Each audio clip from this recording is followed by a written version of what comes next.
companheiros e companheiras, professores e professoras, reitores e reitoras, estudantes aqui presentes. Meu querido companheiro Eumano de Freitas, governador do estado do Ceará, meu querido companheiro Camilo Santana, ministro da Educação, e meu querido companheiro Volney Queiroz, ministro da Previdência, que já pagou aos aposentados, já pagou a 3.900.000 aposentados a compensação pelo roubo que fizeram da Previdência Social, e só aqui no estado do Ceará, 205.000 aposentados e pensionistas já receberam a sua aposentadoria. Se tiver mais gente que foi roubada, vai receber.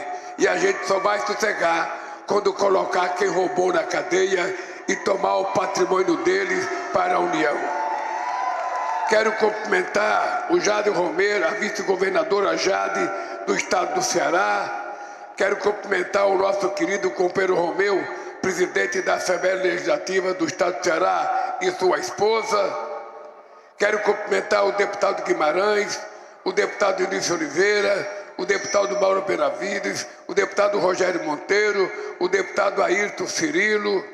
Quero cumprimentar o meu querido companheiro prefeito de Fortaleza, que está convidado para tomar um banho de praia comigo algum dia, o companheiro Evandro Leitão, prefeito da Cristiane. Quero cumprimentar a Fernanda Pocobaíba, presidente do Fundo Nacional de Desenvolvimento, o Wagner Rocha, presidente do Banco do Nordeste. Tem mais.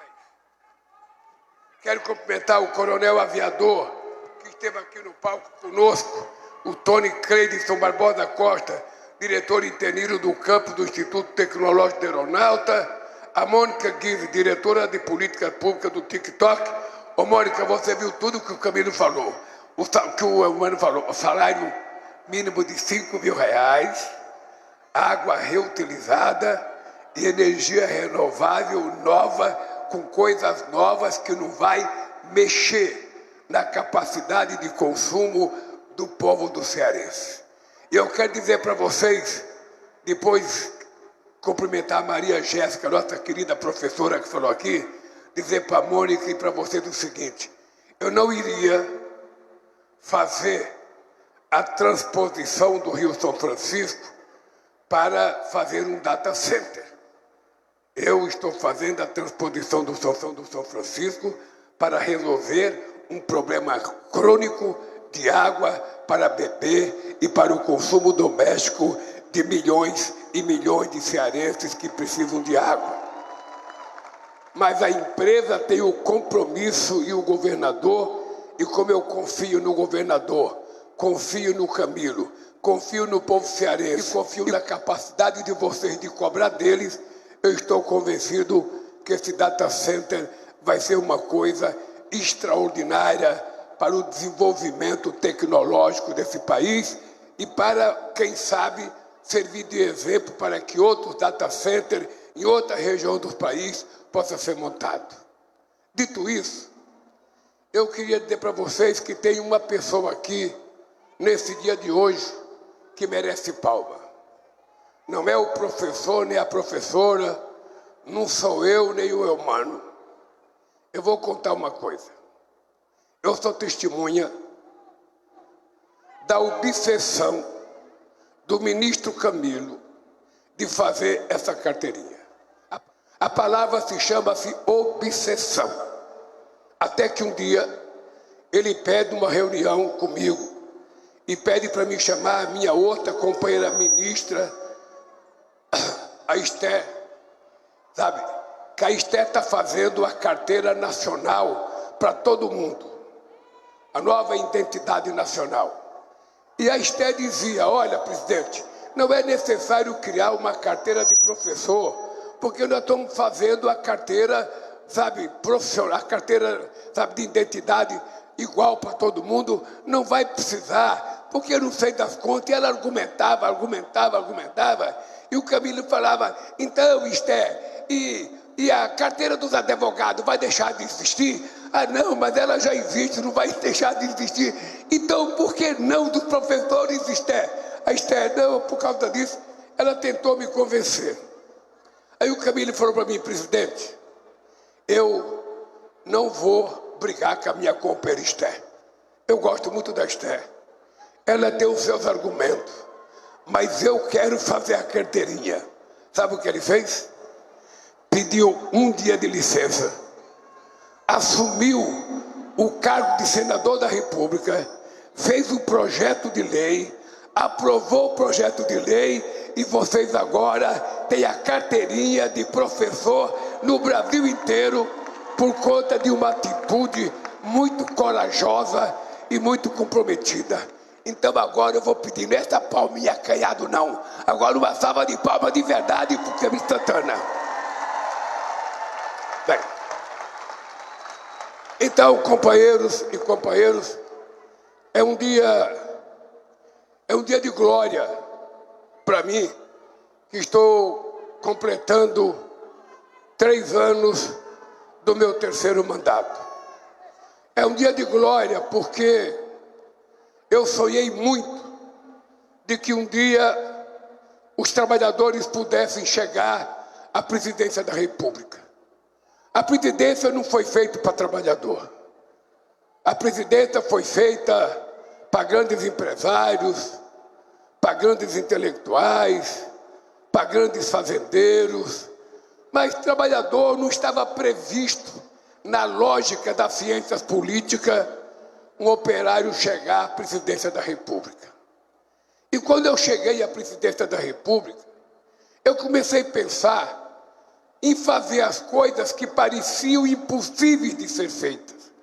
Porque no Brasil se tem como hábito de dizer não para tudo.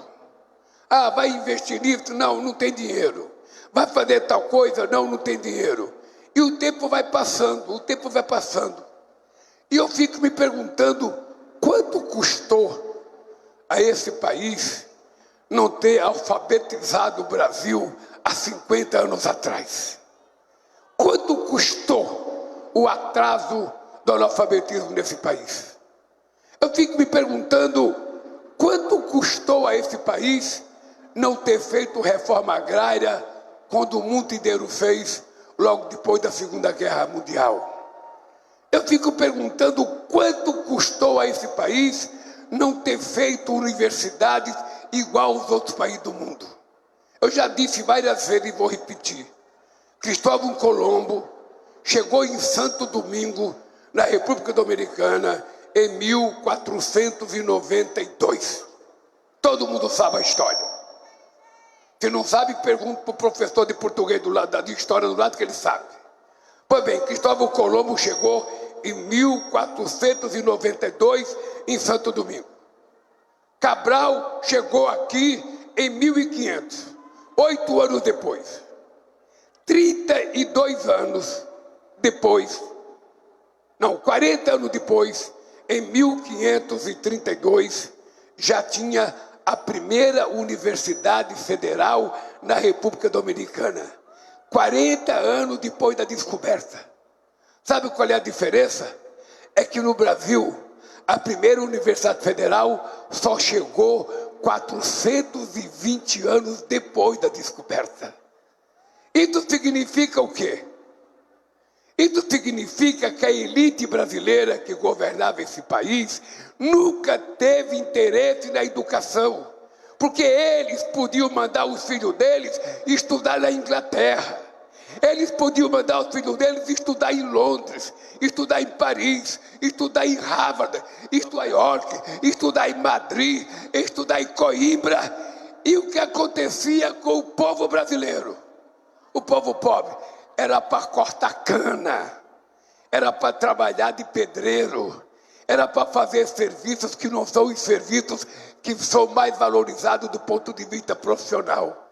E por isso a educação brasileira não avançou. E vocês pensam que eu falo com orgulho? Eu falo com vergonha. Em 83 anos, presta atenção, que tem muito pesquisador que pode pesquisar se eu estou mentindo. Em 83 anos, toda a elite brasileira que governou esse país, entre Universidade Federal e extensões universitárias, eles fizeram 138.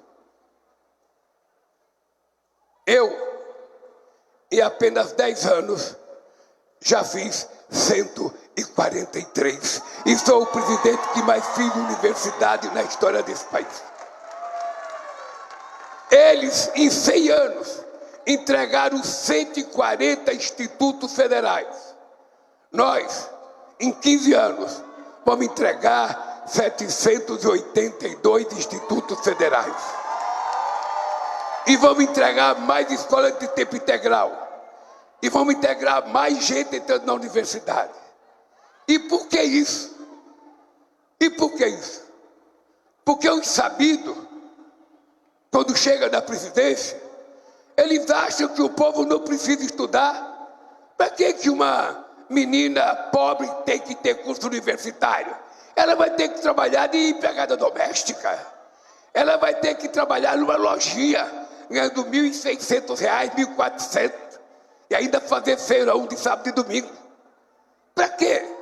Para que o menino da favela precisa ser doutor e fazer ciências políticas, fazer economia, fazer direito, fazer pedagogia? Para quê?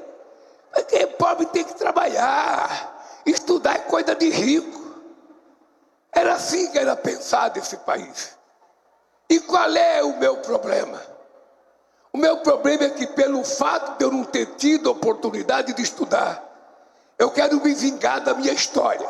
Eu quero que todas as pessoas, iguais a mim e mais pobres do que eu, tenham o direito de fazer universidade. Todo mundo tem que ter oportunidade de ter um diploma universitário, de ter um diploma técnico, de ter uma profissão, porque eu sei o valor de uma profissão. Eu sei o que é um trabalhador sem profissão procurar emprego. Eu sei o que é o valor de uma menina de 16, 17, 18, 20 anos procurar emprego se ela não tem profissão. Eu sei os abusos que elas sofrem. Eu sei as cantadas que elas sofrem atrás do emprego. Eu sei a humilhação que eles sofrem. Então eu apostei na minha vida, que eu não quero tirar nada de ninguém. Não quero tirar nada de ninguém. Quem tem, tem. Mas eu quero ter o prazer de que o filho de um ajudante de pedreiro possa ter o direito de colocar o filho dele para ser engenheiro. Eu tenho o prazer de querer que um filho de uma empregada doméstica tenha o direito de colocar a filha dela na mesma universidade que está o filho dela. Eu não quero tirar dela. Eu quero apenas dar o direito de todos terem oportunidade. E quem pode garantir a oportunidade é o Estado. É o governo do Estado. É o presidente da República. E são as prefeituras. Se a gente quiser, a gente resolve. É por isso, gente, que eu nasci na minha vida para provar. Eu passo a minha vida inteira tendo que provar as coisas. Quando eu fui criar o PT, Camilo, eu passei mais de 10 anos tentando explicar por que a bandeira do PT era vermelha. Depois que eu consegui explicar que a cor vermelha é a cor do sangue de todo mundo, ainda não convenceu. Eles acham que é a bandeira de comunista. Eu passei mais 10 anos explicando o significado da estrela. E eu falava, gente, a estrela era utilizado pelos velhos navegadores antes da gente existir. Era apenas a estrela que ele se guiava. Isso é uma estrela guia. Também não consegui convencer. Depois eu passei mais 10 anos explicando por que eu tinha barba. Eu falava, gente, pelo amor de Deus, Jesus Cristo tinha barba. Pelo amor de Deus, Tiradentes tinha barba. O que incomoda a minha barba? Também não consegui convencer. Mas o dado concreto é que eu não desisti, porque eu aprendi a andar de cabeça erguida e eu estou aqui. Eu estou aqui como prova de resiliência e de resistência. Me prenderam em 2018 para que eu não pensasse mais em voltar a ser presidente.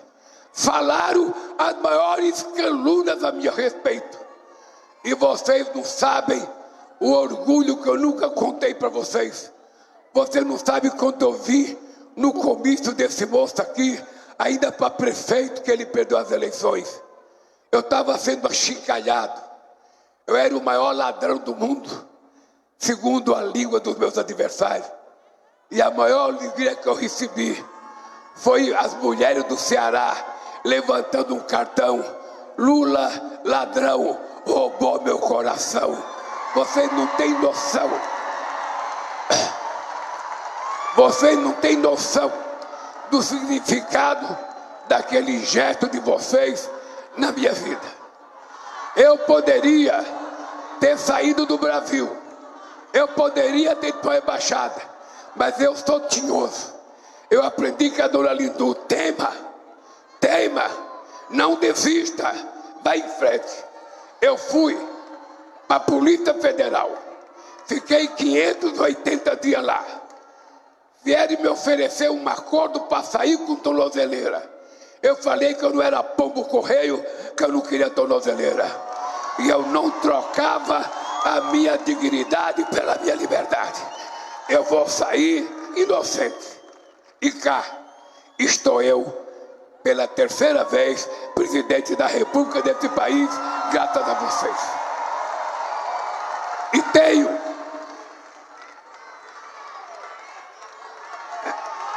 muito orgulho. Eu voltei a ser presidente.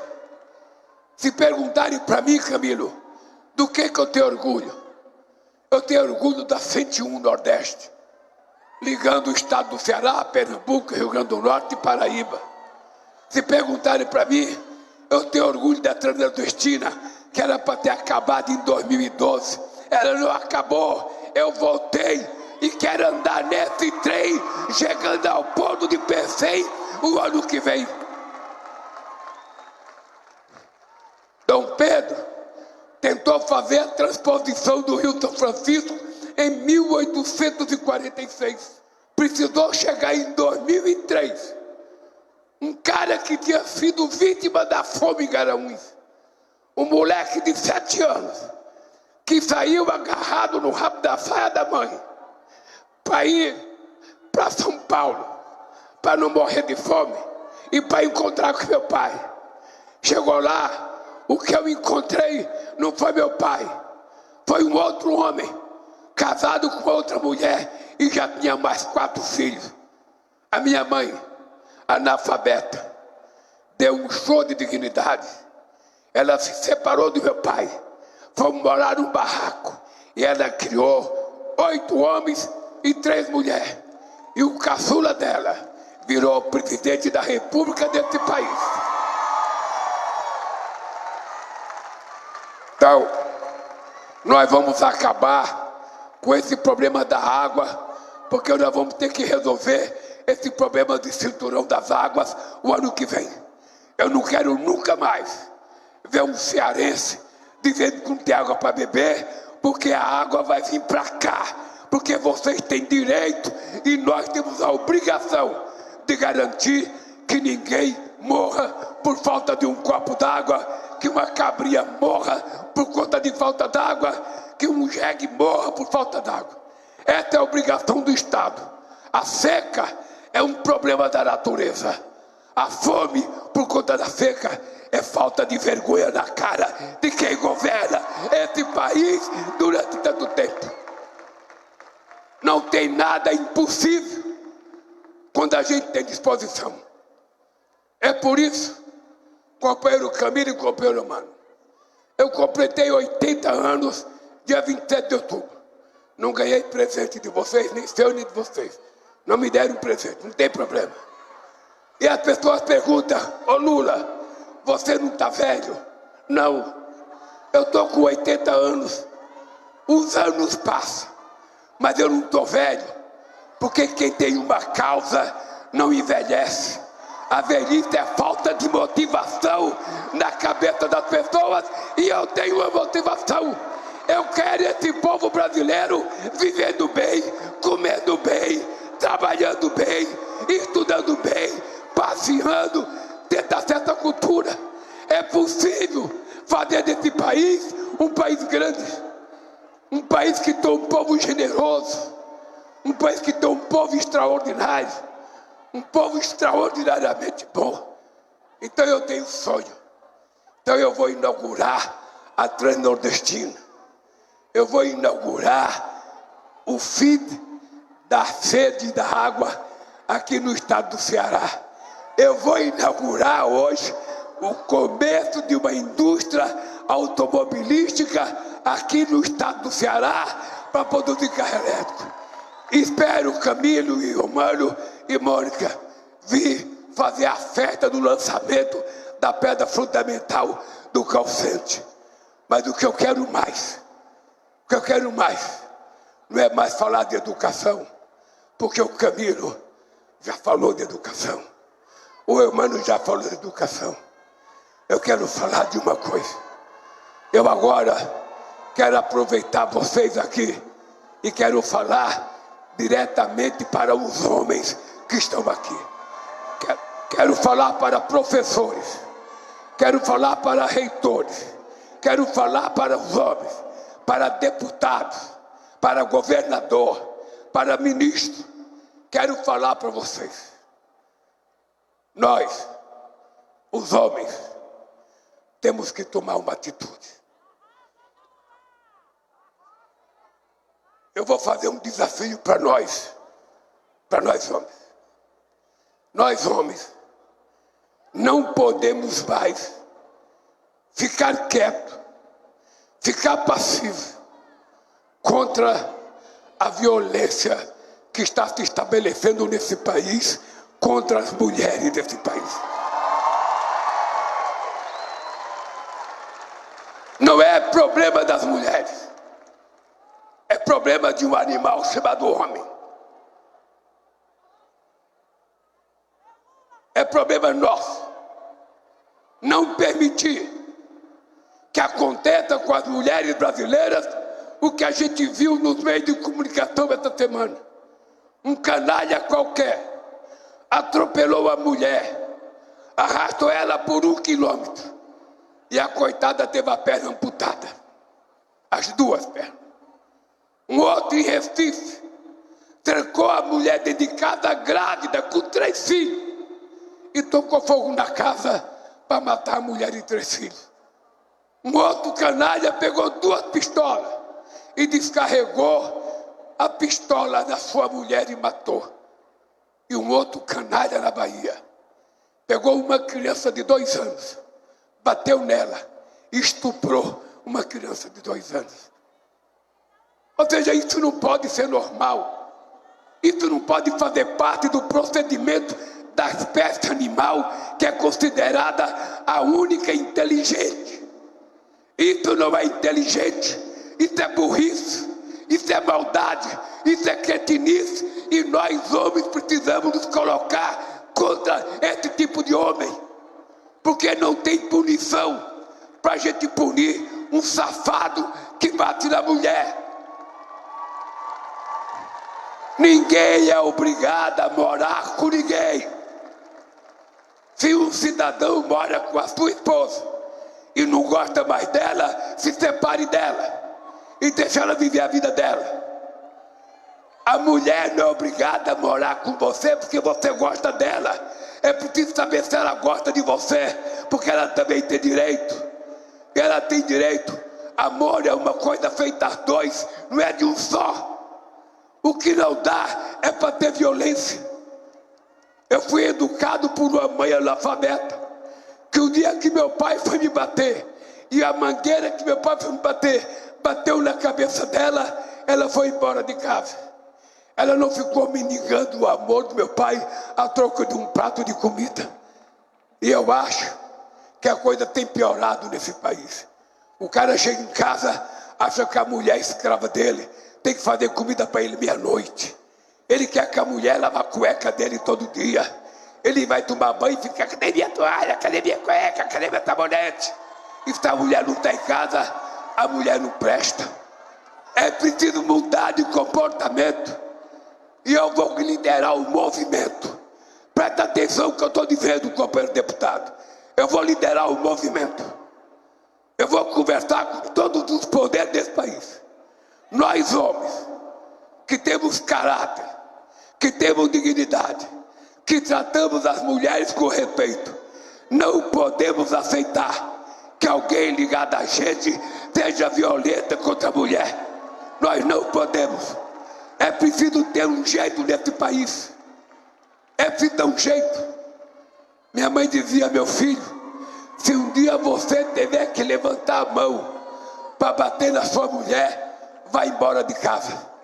Porque essa mão aqui não foi feita para bater, ela foi feita para trabalhar e para fazer carinho na pessoa que a gente ama, e não para bater na pessoa que a gente ama. Portanto, companheiros, eu quero dizer para vocês que eu não sei quantos presidentes do mundo, mas quero que vocês saibam. Eu, Luiz Inácio Lula da Silva, 80 anos de idade, vou liderar o movimento dos homens que prestam nesse país para que a gente possa defender as mulheres brasileiras. Defender as mulheres significa não defender a nossa, defender a dos outros, defender a mãe deles, defender a filha deles, defender a nora deles, defender todo mundo que seja vítima de violência. É um compromisso nosso. Eu quero olhar na cara dos companheiros. Eu tenho até coragem de chegar na época da eleição e dizer: o vagabundo que bate na mulher não precisa votar no Lula para presidente da República, porque esse voto não presta. Chega a ter coragem de Deus, porque eu acho que nós estamos vivendo um momento em que a gente tem que se dignar. O que está faltando em nós é um pouco de indignação. Se é nos outros, tudo bem, é na casa do outro, é na outra casa, é no outro apartamento, mas qualquer dia chega no nosso. Então, companheiros e companheiras, queridas professoras, a luta contra o feminicídio, a luta contra a violência contra as mulheres não é uma coisa só de vocês, tem que ser uma coisa nossa, que somos a parte violenta da sociedade, que somos a parte violenta. Então, daqui para frente, eu quero que as mulheres saibam, e os homens também, eu serei um soldado nessa luta, em defesa da luta contra o feminicídio, contra a violência contra a mulher brasileira. Um abraço, que Deus abençoe vocês, e até outro dia, se Deus quiser. Palavras do presidente Lula. Cadê as palmas do presidente Lula? Senhoras e senhores, está encerrada esta cerimônia. Pede-se a todas e todos que aguardem a saída do presidente da República. É isso, nós acompanhamos a entrega da Carteira Nacional do